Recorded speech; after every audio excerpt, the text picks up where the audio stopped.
Welcome to Not Milk Never Milk. Subscribe if you're lactose intolerant. In this video, I will explain how to make fish tikka.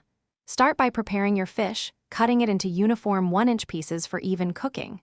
For the first marinade, you'll need fresh lemon juice, a spoonful of ginger garlic paste, and a pinch of salt. Gently coat the fish with this mixture, ensuring every piece is covered. Let it rest for about 15 to 20 minutes. This initial step tenderizes the fish and infuses it with a foundational flavor, making it incredibly delicious. Now for the second, more flavorful marinade.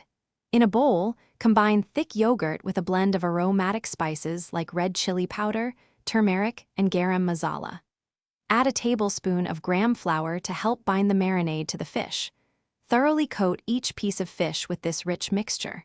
For best results, refrigerate the fish for at least 30 minutes, allowing the flavors to deeply penetrate.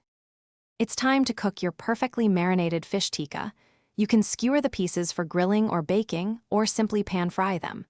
If grilling, cook for about 8 to 10 minutes, turning occasionally until lightly charred.